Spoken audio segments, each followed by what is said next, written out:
Good morning, guys. Today we're going to do a break-in oil change on the new Gravely ProTurn ZX60. It's currently sitting at just over 10 hours. And you might be wondering, why would you do an oil change on a brand new machine with only 10 hours? And the reason is, these new engines, once you start running them brand new, there could be some excess metal coming off the internals of the engine that could be getting in the oil. Breaking in a brand new machine the right way is very important if you want it to last a long time. So that's why we are doing this. We got our oil here. This thing takes just over 2 quarts of oil. I think it's technically 2.2 quarts of oil. So we got our Kawasaki oil here. We're doing the 10W40 because we are in Minnesota. We don't need the other stuff because we're not going to be running this thing in really hot temperatures all year round. Like if you're in Florida or the South, you might want to run a different grade oil. But we're doing the 10W40. We got our oil filter in there. And we got our oil pan down here. We're going to run it for a couple minutes just to get the oil nice and liquidy so it can drain faster. And so we'll do that first. And then we will start draining the oil. On the actual end of the hose here, we're going to use our 5/8 to loosen the plug up, and I have an oil pan down here to catch the oil. There we go. We just broke it loose. Take our wrench off there, and then we will start draining here.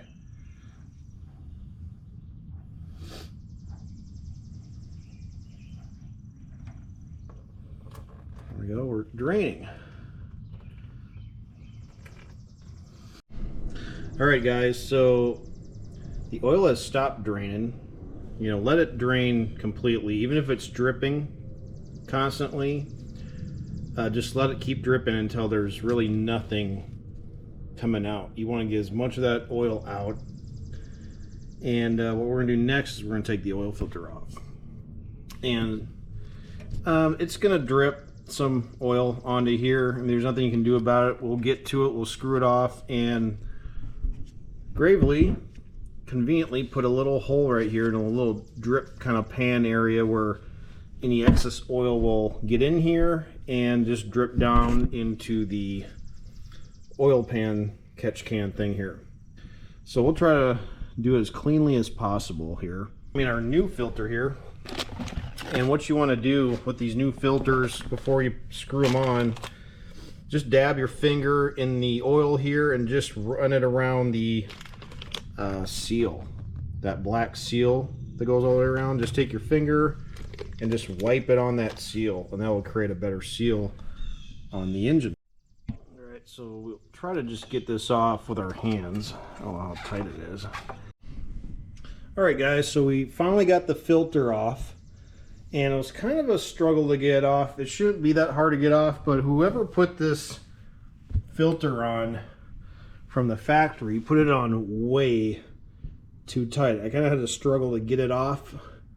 Usually you just want to hand tighten the filter on there and then give it another kind of good squeeze, tighten it, but it should never be that hard to get off. Anyways, we got it off. We're going to clean this area off here where the oil came and, like I said, drip through this hole down into the drain pan here. We're going to take our towel and we're just going to clean. We're going to clean the filter area here. You always want to get everything nice and clean. Clean the threads. Make sure your area is clean.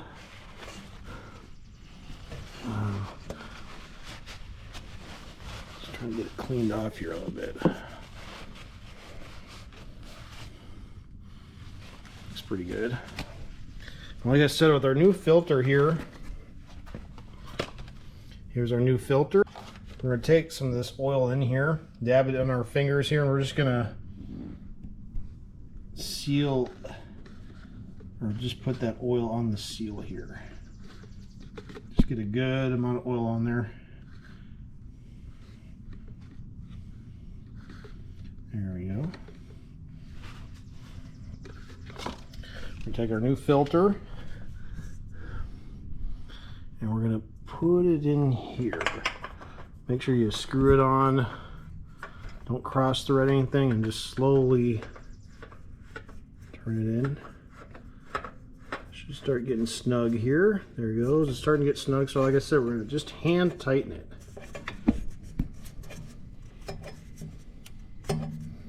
Don't over tighten it. I go right about there.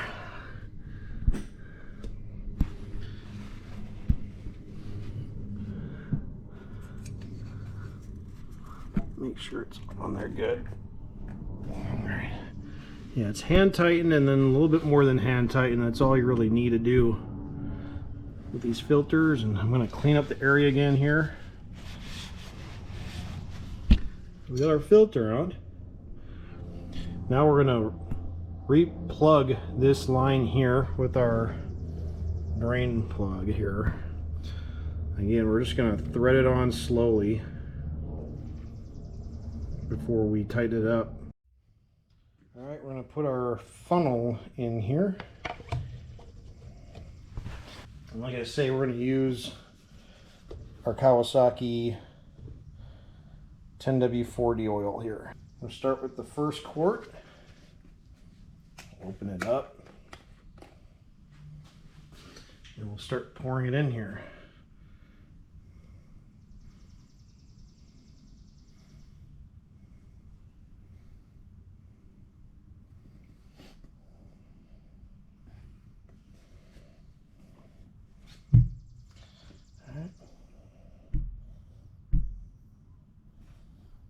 There's the first quart. We'll do the second quart. Open it up.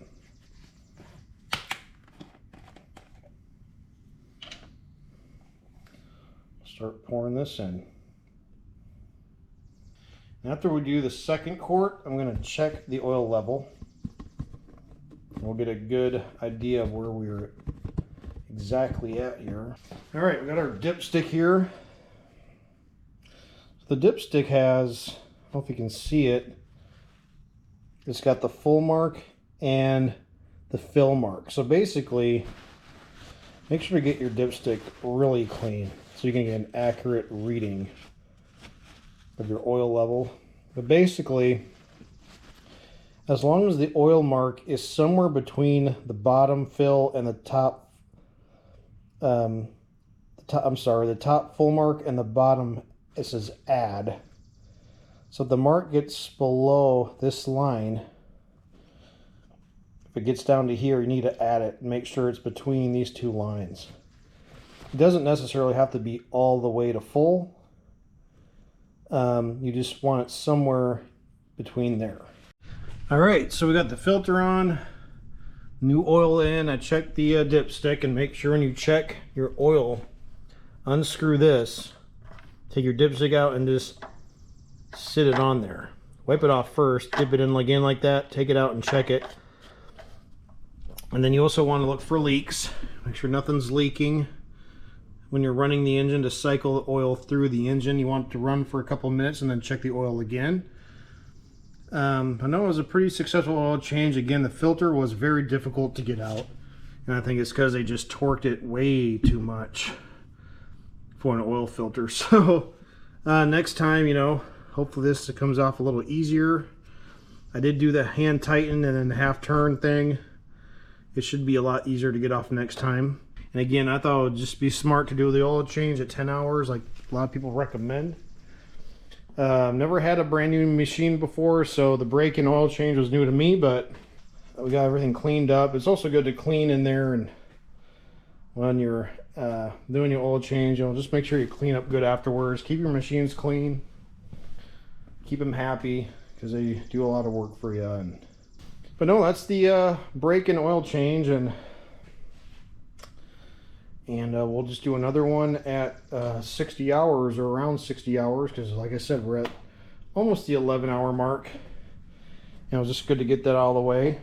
But yeah, if you guys have any questions about doing the oil change on this machine, or you know, or in general, let me know. It is good to make sure you do drain this completely. It does take a little bit of time to drain it, but you definitely want to drain as much of the old oil out before you put the new oil in. And so just be patient.